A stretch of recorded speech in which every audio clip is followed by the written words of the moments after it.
He stepped inside the prison gates with a kind of calm that made the guards restless, but his eyes held a storm they could not read. They said no leader would risk walking into a place where the walls swallowed hope, but Ibrahim Traoré was not a man who followed rules written by fear. If you are hearing this story for the first time, stay with me till the end, and make sure you follow this channel, because what happened inside those walls will make you question everything you believe about justice. The air inside was thick, carrying the weight of years of silence and forgotten voices. Ibrahim walked slowly, every step echoing in the narrow corridor. The guards exchanged glances, some whispering under their breath. This was not an inspection, and everyone could feel it. He was looking for someone the world had already decided was guilty. The man had been locked away for 7 years, not because of proof, but because no one had cared enough to find the truth. Ibrahim stopped in front of a cell. Inside sat a thin man with tired eyes, his hands resting loosely on his knees. He did not bother to stand. Prisoners had learned that visitors usually brought nothing but false hope. Ibrahim looked at him for a long moment before speaking. "Tell me your story." The man raised his head, his voice quiet, yet heavy with years of unsaid words. He told Ibrahim about the night they came for him, how they dragged him from his home, how no one listened when he said he was not there when the crime happened. His lawyer never fought for him. His witnesses were never called. His truth had been buried under lies so quickly that he had stopped trying to dig it out. But Ibrahim listened, not like a politician ticking off another case, but like a man whose own blood boiled at the thought of injustice. He asked questions, one after another, and each answer made the air feel heavier. There were gaps in the official story so wide you could walk through them. Ibrahim could see it now. This man had been abandoned not only by the system but by every person who should have protected him. Outside the cell, a guard cleared his throat, but Ibrahim did not move. 7 years, he repeated softly, as if tasting the bitterness of those words. 7 years for something you did not do. The prisoner's eyes met his for the first time, a flicker of disbelief passing through them. People came to promise help, but they never returned. Why would this man be any different? Ibrahim stood up, his voice calm yet carrying the weight of a decision that could not be undone. "This ends today." The guard shifted uncomfortably, unsure if they had heard him correctly. One of them stepped forward. "So, we cannot simply—" Ibrahim's glance stopped him cold. Without another word, Ibrahim ordered the cell to be opened. The metallic clink of the keys seemed louder than the guards' pounding hearts. The prisoner froze, afraid to believe it was real. When the door swung open, it was not just iron bars that moved. It was the first crack in a wall built from years of injustice. And in that moment, even the guards knew they were witnessing something they could never explain away. Ibrahim was not there to visit. He had come to take back what had been stolen, a man's freedom. The prisoner stepped out slowly, as if the ground outside his cell might vanish beneath his feet. The hallway felt too wide, the light too bright. Ibrahim walked beside him without speaking, letting the silence speak louder than words. Every guard they passed seemed torn between duty and disbelief. One even lowered his gaze, as if ashamed of the years he had watched an innocent man rot behind those walls. The prison warden appeared at the end of the corridor, his face stiff, his posture rigid. "Mr. Traoré, this is highly irregular," he said, though his voice trembled. Ibrahim did not stop walking. "What is irregular," he replied, "is keeping a man locked away without proof, without a fair trial, without even the dignity of being heard." The warden's lips tightened, but he did not step aside. For a moment, the air between them felt like a stretched rope, ready to snap. Then Ibrahim took one step closer, his voice dropping to a tone that left no room for argument. "You will open the gates. Now." The warden hesitated. He had orders, protocols, a chain of command. But the weight of Ibrahim's gaze was not something he could file away in a report. Slowly, almost reluctantly, he nodded to a guard. The sound of the heavy locks disengaging filled the space. The gate, which had not opened for this man in 7 long years, finally gave way. As they stepped outside, the sun hit the prisoner's face, and for a second, he closed his eyes, breathing in air that felt different, warmer, freer. His hands shook, not from fear, but from the shock of having nothing between him and the world anymore. People had gathered outside the prison. Some were curious, others simply drawn by the presence of the leader who had broken the rules in the most public way possible. Murmurs rose in the crowd. Questions about who this man was, why he had been freed, and what this meant for the rest of them. Ibrahim turned to the man beside him. "What will you do now?" The prisoner looked down at his hands, as though trying to remember what life outside felt like. "I do not know," he admitted. "Everything I had is gone." Ibrahim's expression hardened, but not with anger, with resolve. "Then we will start again. But this time, you will have a voice." They began walking through the crowd, and people instinctively moved aside. Some reached out to touch Ibrahim's arm, as though hoping to absorb a fraction of his courage. Others whispered his name like it was a dangerous thing to say out loud. In that moment, the act was more than freeing one man. It was a message to every silent victim of the system. You are not invisible. But even as they walk away from the prison, Ibrahim knew this was only the beginning. Somewhere in dusty files, in dim courtrooms, in forgotten cells, there were others like him, people buried alive under the weight of false accusations. And freeing one man would awaken enemies who thrived in the shadows. The real fight was coming. Ibrahim could feel it. By the next morning, the whispers had turned into storms. Inside government offices, behind closed doors, men in tailored suits spoke his name with tight jaws and clenched fists. To them, Ibrahim had crossed a line that no leader was meant to cross. He had challenged not just the system, but the people who fed on it. Files that had gathered dust for years were suddenly being pulled from drawers, not to seek justice, but to find a way to bury the man who dared to expose their game. In the quiet of his office, Ibrahim sat with a freed man, whose name was Amadou. The sunlight spilled through the window, painting long shadows across the desk. "I need every detail," Ibrahim said, his tone steady but urgent. Amadou hesitated. "Some of it will put powerful people in danger," he warned. Ibrahim leaned forward, his voice calm yet unshakable. "It is the truth that will put them in danger, not you. Speak." So Amadou spoke. He spoke of a night 7 years ago when a local official's son had been caught in a crime. He spoke of how witnesses were silenced, how evidence disappeared, and how a young man with no connections had been chosen to take the fall. Ibrahim listened without interrupting, his mind already connecting threads. The name that surfaced more than once was one he knew well, a man who had smiled across polished tables during state dinners, a man whose handshake felt warm but whose eyes carried the cold of ambition. Outside, word of Amadou's release was spreading like fire. Some called Ibrahim a hero, others called him reckless. In certain corners, the move was seen as a declaration of war. Men who had grown fat on the decay of justice were now tightening their circles, whispering plans in dimly lit rooms. That evening, Ibrahim's aide entered the office with a phone in his hand. "Sir, you should see this," he said. On the screen was a grainy video, an unmarked car slowing down outside Amadou's temporary home, two figures stepping out, their faces hidden, their movements calculated. The video cut off before anything happened, but the message was clear. Someone wanted him back in silence. Ibrahim's jaw tightened. Increase security. No one touches him. His voice was low, but the steel in it was unmistakable. The aide nodded and left, but Ibrahim remained still for a moment longer, staring at the wall as if the shadows that could answer the questions racing in his mind. Later that night, he visited Amadou's house himself. The man was sitting on the floor, surrounded by boxes of old papers, police reports, and letters he had written from prison but never sent. "I kept them," Amadou said quietly. "Every word I wrote was for the day someone would finally listen." Ibrahim picked up one of the letters, reading it slowly. The handwriting was uneven, the ink faded, but the pain in the words was still sharp. He looked at Amadou. "We will not just listen.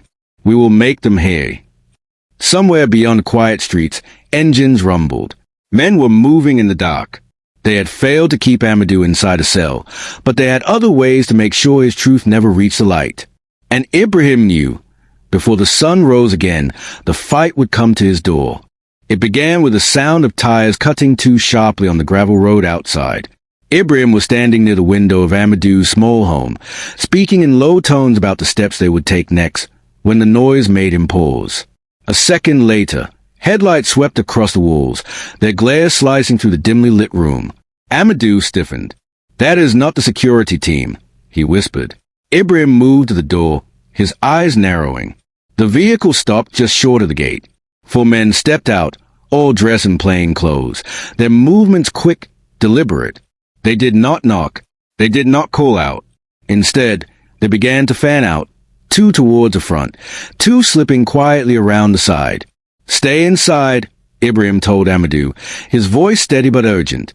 He stepped out onto the porch, the wooden boards creaking under his weight. "You have business here," he called out, his tone sharp enough to cut through the night air. The man in front, tall and broad-shouldered, stopped mid-step. "We are here for the prisoner," he said flatly, as though the law was something that could be rewritten with a few words. "He is not a prisoner," Ibrahim replied. "Not anymore." The leader of the group gave a small, humorless smile. "You think freeing one man changes anything? You have no idea how deep this runs."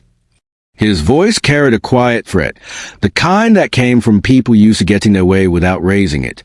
Before Ibrahim could answer, the two men who had gone around the side reappeared, dragging a bag between them. They let it drop, and the thud it made was too heavy for clothing. Amadou stepped into the doorway just in time to see it split slightly open, revealing a bundle of papers, old court documents, witness statements, things that had been missing for years. Ibrahim's eyes locked on the bag, then back to the men. "Where did you get that?" The leader shrugged. "Some truths are dangerous, Mr. Traoré. They do not need to be found." His hand twitched, and the two men began pouring liquid from a small canister over the papers. The sharp smell of gasoline filled the air. Ibrahim stepped forward, but one of the men moved quickly, pulling a lighter from his pocket. The small flame danced in the darkness, just inches from erasing years of evidence. "Walk away," the man said softly. There was a long pause. The air was thick, heavy, charged. Then Ibrahim moved, not towards a fire, but towards a man holding it. His hand shot out, gripping the man's wrist hard enough to make him drop the lighter. It clattered to the ground, its flame snuffed out by the date. Chaos followed. The other men lunged forward, but Ibrahim was already between them and the bag. From inside the house, Amadou grabbed one of the heavy wooden chairs and stepped into the fray, his fear replaced by something raw and determined. Shouts echoed through the quiet street, lights flicked on in nearby houses, and somewhere in the distance, sirens began to wail. The men hesitated for just a second, their plan unraveling faster than they had expected. Then, without a word, they retreated to their vehicle, the tires spitting gravel as they sped into the night. Ibrahim looked at the bag on the ground, untouched by fire, and then at Amadou. "This," he said, lifting it, "is not just your freedom. It is the rope that will pull the whole truth into the light." But as he carried it inside, he knew those men would return. And next time, they would not just come for the papers. The bag sat on the table like a silent witness, its contents holding years of stolen justice. Ibrahim untied the rope with slow, deliberate hands, as though each knot carried the weight of the lives it had strangled. Amadou stood nearby, his eyes fixed on the papers as if afraid they might vanish again. When the last knot loosened, Ibrahim spread the files across the table. The first document was a court transcript. The handwriting on the margins was rushed, messy, notes from someone inside the trial who had been keeping their own record. "Look at this," Ibrahim murmured, pointing at a section where the judge had overruled the defense without reason. Amadou leaned closer, reading the words like they were wounds still bleeding. "This happened again and again," he said quietly. "Every objection, every question, shut down before it began." As they worked through the papers, a pattern began to emerge. The same names kept appearing: prosecutors, police officers, even a judge, woven together in case after case, all connected to convictions that looked more like arranged verdicts than fair trials. These were not mistakes. They were plans. Ibrahim took out his phone and called a trusted contact in the investigative department, someone who had once risked their career to bring the truth forward. "I need you here," he said simply. "And I need you to bring a scanner, copies, everything. These papers cannot disappear again." When the contact arrived, the urgency in Ibrahim's voice became clear. Every page was photographed, catalogued, backed up. The bag had been a weapon meant to silence the truth. Now it was turning into evidence sharp enough to cut through years of corruption. But the deeper they went, the darker the picture became. One file revealed that Amadou's case was not an isolated injustice. It was part of a series of wrongful convictions, all designed to protect certain individuals from scrutiny. The crimes varied, but the method was the same. Remove the inconvenient witness, replace the truth with a lie, and let the system bury the rest. Ibrahim leaned back in his chair, rubbing his temples. If we bring this forward, it will shake more than just a courtroom, he said. Amadou's voice was steady. Then let it shake, because if they did this to me, they will do it to others. That night, Ibrahim sent encrypted copies of the files to multiple locations, ensuring that even if the originals were destroyed, the evidence would survive. But he knew that in doing so, he had crossed the threshold. There would be no going back. Outside, the city seemed quiet, but it was a kind of quiet that comes before a storm. Somewhere in high offices and shadowed rooms, phones were ringing, orders were being given. Ibrahim could feel the invisible clock ticking faster. Every name in those files was a fuse, and now they were all burning at once. In the dim light of the room, Amadou closed one of the files and looked at Ibrahim. They will come for you too, he said. Ibrahim met his gaze without flinching. Then they will find me ready. It happened at dawn. The city was still wrapped in the pale gray of early morning when the first sound came, a low, heavy hum of engines approaching. Ibrahim was already awake, seated at the table where the files lay spread in neat stacks, his hands resting on them like a god over treasure. Amadou was in the next room, speaking quietly with Ibrahim's aid, when the noise grew louder. Through the window, black SUVs rolled into view, their tinted glass hiding the faces inside. Doors opened in perfect unison, and men in dark suits stepped out, moving with a kind of precision that comes from long practice. They were not here to talk. Ibrahim rose slowly, his eyes narrowing. "Amadou, take the back way," he said. But Amadou shook his head. "No more running." The leader of the suited men stepped forward, holding a paper in his hand. A warrant, official in appearance, stamped and signed by a judge whose name Ibrahim had already seen in those files. "You are in possession of stolen state property," the man announced. "Hand it over." Ibrahim's voice was calm. "What I have is stolen justice, and it will not be handed back to the thieves." The standoff stretched, the air thick enough to choke. Behind the leader, one of the men reached for the weapon at his side. But before he could draw it, a second sound split the silence, the sharp click of cameras. From the edge of the street, reporters appeared, their lenses aimed directly at the scene. Behind them, several of Ibrahim's supporters stepped forward, each holding a copy of the files, printed and bound. The documents were no longer locked in one room. They were in dozens of hands, ready to be broadcast. The suited men hesitated. The leader's jaw tightened as he realized the truth. Even if it took every page here, the story was already loose in the wind. Ibrahim took a step closer, his voice low enough for only the front line to hear. "You can take me," he said, "but you cannot put the truth back in its cell." A car door slammed somewhere behind them, and a new figure emerged, a high-ranking official, face pale with restrained fury. "Do you have any idea what you have done?" he demanded. Ibrahim's answer was steady. "Yes, I have freed more than one man today." The official glanced at the reporters, the cameras, the growing crowd. The balance of power had shifted in a way that could not be undone. Without another word, he signaled his men back to the vehicles. Engines roared to life, and the convoy rolled away, swallowed by the waking streets. In the sudden quiet, Ibrahim turned to the crowd. "This is not the end," he said. "It is the beginning. For every name in these files, for every life stolen by lies, we will bring them into the light." The people erupted in a wave of voices, some chanting, others simply standing in stunned silence. Amadou stood beside him, no longer the man who had walked out of a cell uncertain of his place in the world. He was part of the fight now. And as the sun broke over the rooftops, Ibrahim knew that the cost would be high, the road dangerous. But the truth was finally free, and this time, no wall, no gate, no prison could hold it.